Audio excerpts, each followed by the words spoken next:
Hello दोस्तों, स्वागत है आपका टैवर्न ऑफ टेक्स्ट में। और आज हम बात करने वाले हैं पोस्ट स्ट्रक्चरलिज्म पे। पर इससे पहले अगर आपको नहीं पता स्ट्रक्चरलिज्म क्या है तो आप जाके स्ट्रक्चरलिज्म वाली वीडियो देख लें जो ऑलरेडी इस यूट्यूब चैनल पे अपलोड हो चुकी है, क्योंकि स्ट्रक्चरलिज्म को समझने के बाद ही आपको समझ आएगा कि पोस्ट स्ट्रक्चरलिज्म है क्या। क्योंकि अगर हम नाम में ही देखें तो नाम में ही पोस्ट लगा है। अब इस पोस्ट के दो मतलब हो सकते हैं, एक क्रोनोलॉजी वाइज कि स्ट्रक्चरलिज्म आया उसके बाद पोस्ट स्ट्रक्चरलिज्म आया स्ट्रक्चरलिज्म के बाद। दूसरा कि जो पोस्ट स्ट्रक्चरलिज्म है वो स्ट्रक्चरलिज्म की एक्सटेंशन है। स्ट्रक्चरलिस्ट थॉट जो है उसका एक नया पर्सपेक्टिव है या उसमें ही और एडिशन की गई है। इसीलिए अगर आपको स्ट्रक्चरलिज्म का नहीं पता तो लिंक डिस्क्रिप्शन में है, वीडियो जाके देख लें। और अगर आपने वीडियो देखी हुई है तो फिर पेन एंड पेपर लेके हो जाइए तैयार और शुरू करते हैं आज का टॉपिक पोस्ट स्ट्रक्चरलिज्म। पहले एक introduction. It is an philosophical and theoretical movement that emerged in the mid 20th century as a response and extension to structuralism. जैसा कि मैंने पहले भी कहा कि पोस्ट स्ट्रक्चरलिज्म स्ट्रक्चरलिज्म का एक रिस्पॉन्स भी है और एक एक्सटेंशन भी है। मतलब पोस्ट स्ट्रक्चरलिज्म वालों ने स्ट्रक्चरलिज्म को पूरी तरीके से रिजेक्ट नहीं किया, बल्कि उसकी कुछ चीजों को एक्सेप्ट किया और कुछ चीजों को रिजेक्ट भी किया। उन्होंने स्ट्रक्चरलिज्म को एक नया पर्सपेक्टिव दिया, नया नजरिया दिया। ठीक now post structuralism encompasses a range of complex ideas and challenges the structuralism's view of fixed and objective understanding of meaning making। ठीक, पोस्ट स्ट्रक्चरलिज्म जिस बात पे स्ट्रक्चरलिज्म से अलग हुआ वो है स्ट्रक्चरलिज्म का एक फिक्स्ड और ऑब्जेक्टिव तरीका मीनिंग मेकिंग को समझने का। मतलब structuralist kind of scientific rule बनाना चाहते थे या एक साइंटिफिक अप्रोच के थ्रू मीनिंग मेकिंग की प्रोसेस को समझना चाहते थे कि मीनिंग जो है वो बनता कैसे है। वो बहुत सारे स्ट्रक्चर्स के थ्रू मीनिंग मेकिंग को समझना चाहते थे। बट पोस्ट स्ट्रक्चरलिज्म इसी पॉइंट पर उनसे डिसएग्री हुए। उनका ये मानना था कि इस तरीके की कोई साइंस जिसे एक फिक्स्ड या ऑब्जेक्टिव तरीका बन सके मीनिंग मेकिंग को समझने का, ऐसा कोई तरीका नहीं है। ठीक, अब इस बात को समझने के लिए हमें यह समझना पड़ेगा कि ऐसे कौन कौन से पॉइंट्स थे जिनसे पोस्ट स्ट्रक्चरलिज्म स्ट्रक्चरलिज्म से डिफर करते थे। पहला पॉइंट आ जाता है इनफाइनाइट पॉसिबिलिटीज। पढ़ते हैं, नो स्टेबल और fixed meaning, instead there are infinite possibilities of meaning making, hence it is flexible and depends on context and interpretations, so there are endless play. No term in a system could have sense or identity without reference to a system as a whole। अब इसका मतलब ये हुआ कि there are endless possibilities, infinite मतलब किसी भी चीज का मीनिंग क्रिएट करने की इनफाइनाइट पॉसिबिलिटीज है जो आपकी इंटरप्रिटेशन और आपके कंटेक्स्ट पे डिपेंड करती है। जैसे ये रेगिस्तान है, ठीक, ये रेगिस्तान इनफाइनाइट चारों तरफ फैला हुआ है जिसका कोई अंत नहीं है और आपको इस रेगिस्तान में से एक रास्ता बनाना है। So there are infinite ways कि आप इस तरीके का रास्ता बना सकते हैं, इस तरफ को बना सकते हैं, इस तरफ को बना सकते हैं, जिस भी तरफ को बना सकते हैं। There are infinite ways. ठीक, क्योंकि आपको नहीं पता कि अल्टीमेट रास्ता क्या है या कौन सा सही रास्ता है, तो जो भी रास्ता आपने बनाया वो सही ही बनाया। ठीक, तो उसी तरीके से पोस्ट स्ट्रक्चरलिस्ट भी कहते थे कि मीनिंग मेकिंग की इनफाइनाइट पॉसिबिलिटीज हैं जो कि कंटेक्स्ट और इंटरप्रिटेशन पे डिपेंड करती है कि कोई इंसान किसी टेक्स्ट को किस तरीके से इंटरप्रेट करता है और उसका क्या कंटेक्स्ट है। और क्योंकि हर एक इंसान का जिंदगी का नजरिया अलग होता है ना, समझने का, चीजों को समझने का नजरिया अलग होता है, तो उनकी इंटरप्रिटेशन और कंटेक्स्ट भी अलग होंगे। So there are infinite possibilities. Now यहाँ पे एक बात कही गई है कि no term in a system could have sense और identity without reference to a system as a whole. So ये जो बात कह रहे हैं कि आप किसी भी सिस्टम को आइसोलेट करके नहीं समझ सकते। जैसे कि हमने स्ट्रक्चरलिज्म में देखा, उन्होंने लैंग्वेज को अलग से समझने की कोशिश की या मिथ को अलग से समझने की कोशिश की। तो पोस्ट स्ट्रक्चरलिस्ट कहते हैं कि हम किसी भी सिस्टम को अलग से नहीं समझ सकते, बल्कि उस सिस्टम को जो रिलेशन है पूरे होल से, उस होल के रेफरेंस में समझा जा सकता है। जैसे कि आप मान लीजिए पूरा एक होल है, अब इसमें बहुत सारे अलग अलग सिस्टम्स हैं, लैंग्वेज है, मिथ है, फिलोसफी है, एंथ्रोपोलॉजी है, साइंस है, बहुत सारी चीजें हैं। तो सारे जो सिस्टम है एक दूसरे से जुड़े हुए हैं। ठीक, ये एक दूसरे से भी रिलेशन बना रहे हैं और पूरे होल से भी रिलेशन बना रहे हैं।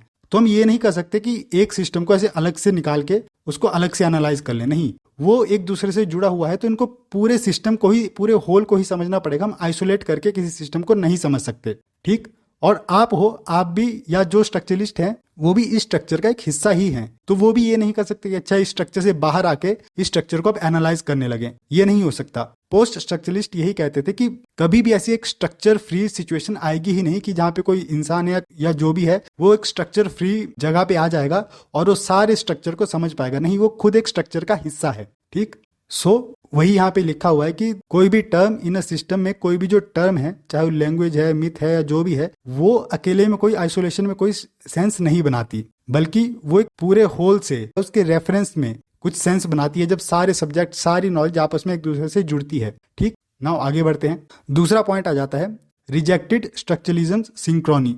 अब सिंक्रोनी या डायक्रोनी अगर आपको नहीं पता क्या होता है तो फर्डिनांड डी सेस्योर की वीडियो में मैंने ये दोनों कंसेप्ट अच्छे से एक्सप्लेन किए हैं, बट फिर भी शॉर्ट में बता दूं कि सिंक्रोनी आप ये समझ लीजिए कि एवोल्यूशन है। फॉर एग्जांपल लैंग्वेज है तो लैंग्वेज पहले ओल्ड इंग्लिश आई, फिर मिडिल इंग्लिश आई, फिर इस तरीके से इंग्लिश इवॉल्व होती रही और जो इंग्लिश हम आज बोलते हैं वहां तक इवॉल्व हुई। तो इंग्लिश किस तरीके से इवॉल्व हुई वो हो गया हमारा सिंक्रोनिक स्टडी। बट अगर हम किसी एक पर्टिकुलर टाइमलाइन में, फॉर एग्जाम्पल एक टाइमलाइन है, अगर हम इस टाइमलाइन पे समझे कि किसी एक पर्टिकुलर टाइमलाइन पे किस तरीके से जो लैंग्वेज है वो काम कर रही है, जैसे अगर हम आज के टाइम पे देखें तो आज के टाइम पे इंग्लिश किस तरीके से काम कर रही है, किस तरीके से लोग जो है एलिमेंट्स का, जैसे सेंटेंस हो गए, वर्ड्स हो गए, उन सबको किस तरीके से यूज कर रहे हैं मीनिंग क्रिएट करने के लिए, एक पर्टिकुलर टाइम में समझना, वो डायक्रोनिक स्टडी आ गई। ठीक, तो अगर हम किसी चीज की एवोल्यूशन जाननी हो, उसका पूरा हिस्ट्री जाननी हो कि वो किस तरीके से इवॉल्व हुई, तो सिंक्रोनी हो गई। और अगर किसी एक पर्टिकुलर टाइम में कोई लैंग्वेज किस तरीके से काम कर रही है, वो डायक्रोनिक स्टडी हो गई। ठीक, नाउ जो स्ट्रक्चरलिस्ट थे वो सिंक्रोनिक स्टडी पे ही ज्यादा फोकस करते थे, जैसे फर्डिनांड डी सेस्योर हो गए। क्यों? क्योंकि किसी एक पर्टिकुलर टाइम पे लैंग्वेज किस तरीके से काम कर रही है वो एक ज्यादा बेहतर तरीका है किसी लैंग्वेज की वर्किंग को समझना, उसके स्ट्रक्चर को समझना, बजाय कि वो लैंग्वेज कैसे इवॉल्व हुई। ठीक, ये मैंने बहुत शॉर्ट में बताया। अगर आप इस कंसेप्ट को और अच्छे से जानना चाहते हो तो आप फर्डिनांड डी सेस्योर वाली वीडियो देख सकते हो, लिंक डिस्क्रिप्शन में है। उसमें कंसेप्ट को अच्छे से एग्जांपल्स के थ्रू समझाया गया है। Now post structuralism emphasises the importance of historical, cultural and social context in shaping meaning. मतलब वो ये नहीं कहते थे कि एक पर्टिकुलर टाइम में ही हम किसी लैंग्वेज को समझें या किसी चीज को समझें, बल्कि उसका हिस्टोरिकल, कल्चरल और सोशल कंटेक्स्ट को जानना भी बहुत इंपॉर्टेंट है।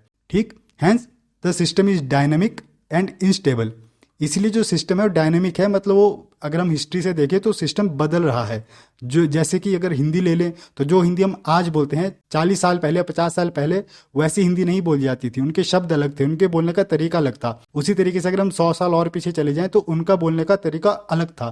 ठीक, सो वो लैंग्वेज कैसे इवॉल्व हुई है, उसकी हिस्टोरिकल, कल्चरल और सोशल कंटेक्स्ट क्या है, उनको जानना भी बहुत जरूरी है। इसीलिए जो पोस्ट स्ट्रक्चरलिस्ट थे उन्होंने रिजेक्ट किया क्या, the notion that meaning are inherent in object or text, instead focusing on how meaning are constructed within specific context। मतलब उन्होंने रिजेक्ट किया कि जो मीनिंग है वो किसी ऑब्जेक्ट या टेक्स्ट में इनहेरिट होता है, उसमें मौजूद होता है, बल्कि उन्होंने कंटेक्स्ट को कंसीडर किया कि उसके हिस्टोरिकल, कल्चरल या सोशल कंटेक्स्ट क्या है।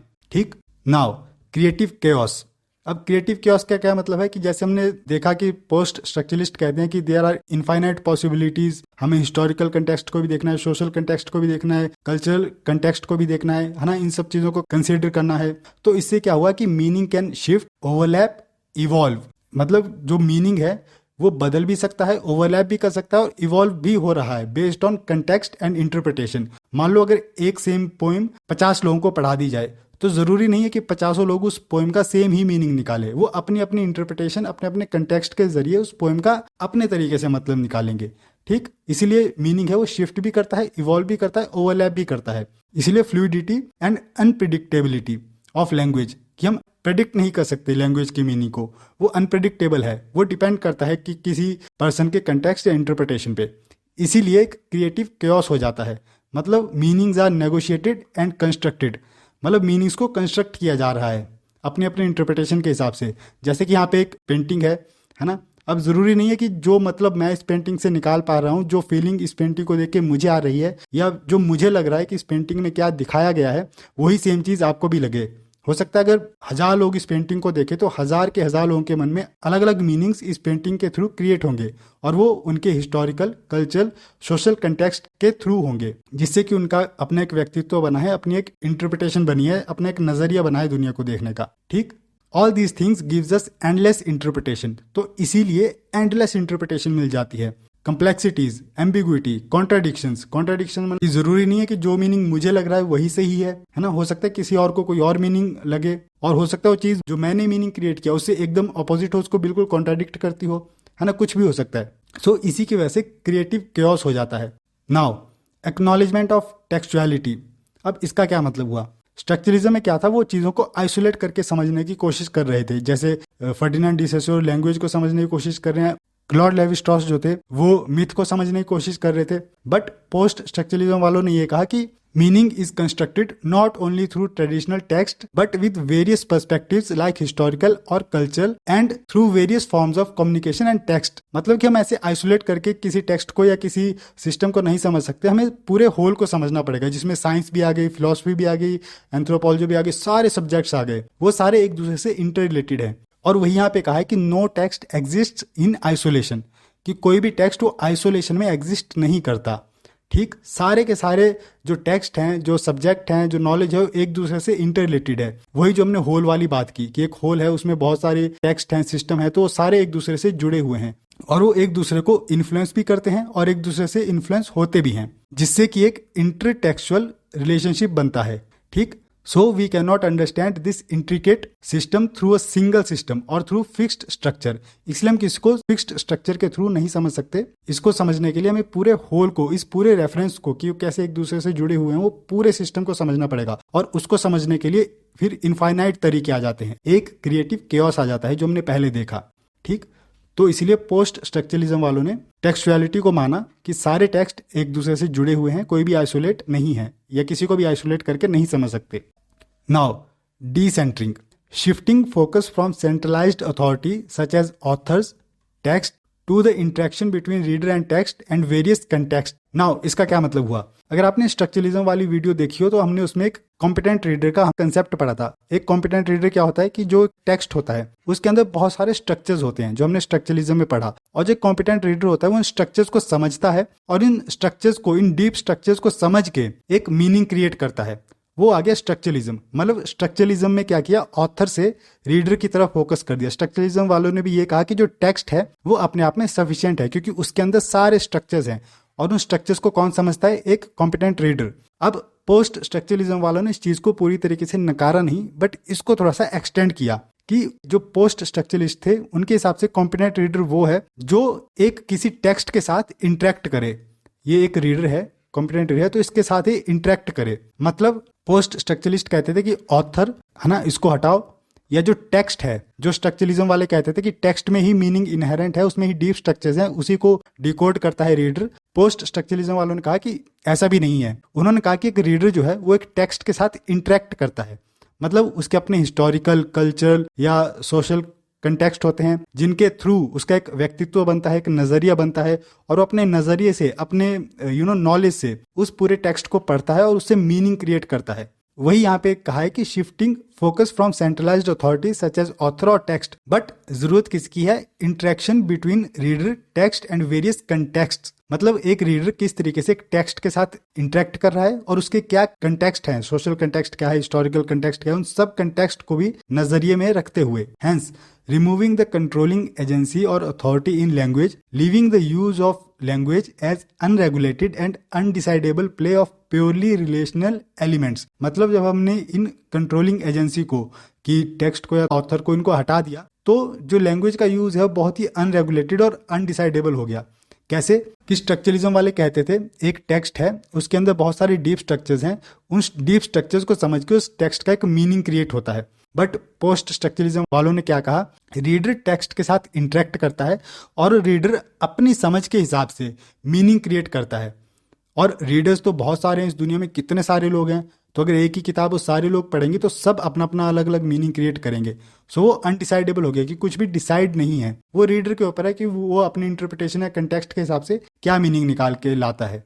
ठीक, इसीलिए डिसेंटरिंग। ठीक, डिसेंटरिंग मतलब कि पहले ऑथर एक सेंटर होता था, ऑथर ने कोई बुक लिखी है, क्यों लिखी है, उनका क्या कंटेक्स्ट है एंड ऑल। या भी स्ट्रक्चरलिज्म में टेक्स्ट आ गया कि टेक्स्ट है, उसके अंदर ही डीप स्ट्रक्चर है, बस उन स्ट्रक्चर्स को समझना है और उससे मीनिंग क्रिएट होगा। उन्होंने कहा इसको भी हटाओ, है ना, कोई सेंटर है ही नहीं किसी टेक्स्ट का, डिसेंटर कर दिया उन्होंने।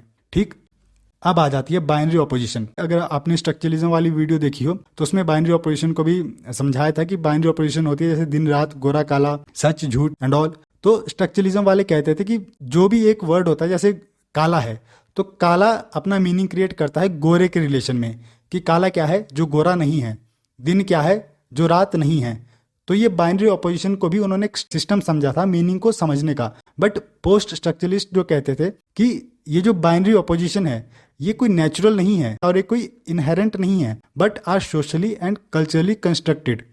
ठीक, जैसे आदमी औरत, तो ऐसा क्या है कि अच्छा आदमी औरत एक दूसरे के ऑपोजिट ही हैं, वो तो हमने इन दोनों को ऑपोजिट बनाया ना कि अच्छा एक औरत पैदा होती है तो औरत सोसाइटी में कैसे रहेगी, वो क्या क्या काम करेगी, किस तरीके के कपड़े पहनेगी, है ना, वो सब चीजें सोशली कंस्ट्रक्टेड है, वो इनहेरेंट थोड़ी ना है। समझ रहे हो, कोई औरत है तो उसको बताया जाता है कि अच्छा तुम्हें झाड़ू पोछा लगाना है, या फिर तुम्हें स्कर्ट पहननी है, या फिर तुम्हें लिपस्टिक लगानी है, बाल बांध के रखने हैं, लंबे बाल रखने हैं। ये सब चीजें कोई इनहेरेंट थोड़ा है कि अच्छा औरत है तो औरत को ये चीजें करनी ही पड़ती है, या ये कोई नेचुरल चीज है कि करनी ही पड़ती है। ये तो हमने ऐसी सोसाइटी बनाई है ना कि ऐसा करना पड़ता है, तो हम उनके दिमाग में चीजें डालते हैं। या फिर आदमी है तो हम उनके दिमाग में चीजें डालते हैं कि अच्छा तुम्हें ऐसा करना है, आदमी ऐसे होते हैं, वैसे होते हैं, फलाना ढिमका जो भी है ना।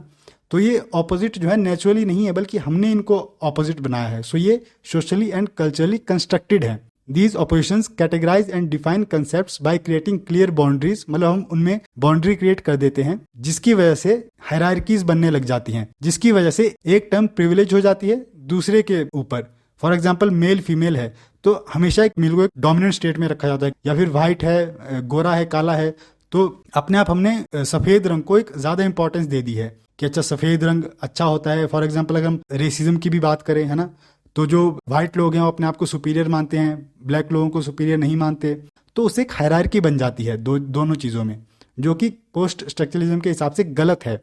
ठीक, सो बाइनरी ऑपोजिशन की वजह से पावर इनबैलेंस हो जाता है और सोशल इनइक्वालिटीज बढ़ जाती हैं। जैसे मेल और फीमेल में मेल को प्रिविलेज किया जाता है और फीमेल को उतनी प्रिविलेज नहीं मिलती, है ना। सो सोशल इनइक्वालिटी बढ़ गई, तो वो गलत है पोस्ट स्ट्रक्चरलिज्म के हिसाब से, क्योंकि उनके हिसाब से जो बाइनरी ऑपोजिशन है ये कोई इनहेरेंट नहीं है, नेचुरल नहीं है, बल्कि ये सोशली कंस्ट्रक्टेड है, ये हमने बनाई है, इंसानों ने बनाई है। और जो चीज इंसानों ने बनाई है वो गलत भी हो सकती है, वो बदल भी सकती है ना। जैसा कि हमने क्रिएटिव कियोस में देखा कि मीनिंग शिफ्ट कर सकता है, ओवरलैप कर सकता है, इवॉल्व कर सकता है, कुछ भी कर सकता है।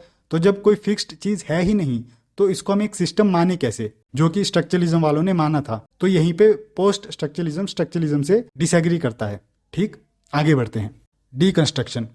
अब आप ये समझ लीजिए कि पोस्ट स्ट्रक्चरलिज्म जो है वो एक वाइड स्टडी है जिसके अंदर डीकंस्ट्रक्शन उसका एक पार्ट है। पोस्ट स्ट्रक्चरलिज्म जैसे हमने देखा बाइनरी ऑपोजिशन या फिर पावर इनबैलेंस, सोशल इनइक्वालिटीज, बहुत चीजों के बारे में बात करता है। बट डीकंस्ट्रक्शन जो है it seeks to analyse the inherent complexities and conflicting forces within the text that leads to endless possibilities by removing the fixities of the structure and meaning. So deconstruction जो एक topic है वो basically text पे focus करता है कि किस तरीके से टेक्स्ट का जो मीनिंग है उसको क्रिएट करने की इनफाइनाइट पॉसिबिलिटीज है, वो एक पर्टिकुलरली इसी चीज पे फोकस करता है जो डीकंस्ट्रक्शन है। और नेट पर्सपेक्टिव से डीकंस्ट्रक्शन एक बहुत इंपॉर्टेंट टॉपिक है। इसके जो मेन थ्योरिस्ट हैं वो है जैक डेरिडा, और इनके फर्दर और भी थ्योरिस्ट डीकंस्ट्रक्शन में आते हैं। नाउ डीकंस्ट्रक्शन अपने आप एक बहुत बड़ा टॉपिक है, इसलिए इसके ऊपर अलग से वीडियो आएगी। तो अगर आपको डीकंस्ट्रक्शन का नहीं पता तो आप इस चैनल में बने रहिए, सब्सक्राइब कर लीजिए, ताकि जब वो वीडियो आए तो आप उसको देख सकें और समझ सकें कि डीकंस्ट्रक्शन है क्या।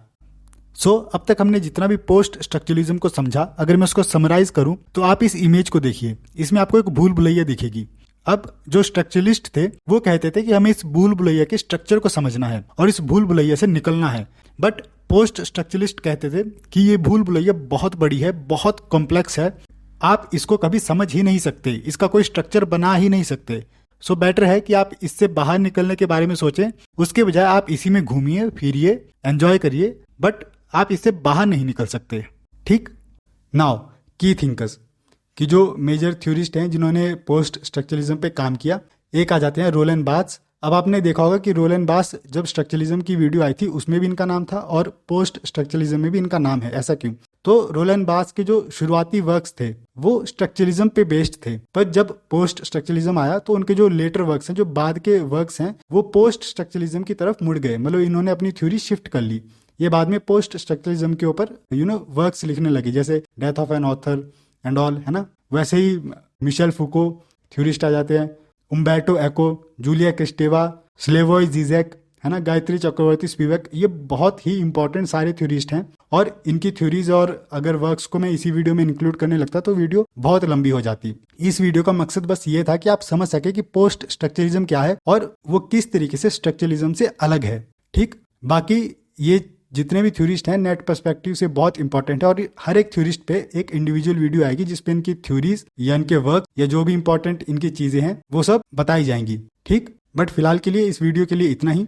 अगर आपको ये वीडियो पसंद आई हो तो लाइक करें, शेयर करें, कमेंट करें और सब्सक्राइब करना तो बिल्कुल ना भूलें। इसी के साथ a big thank you and best of luck for your life.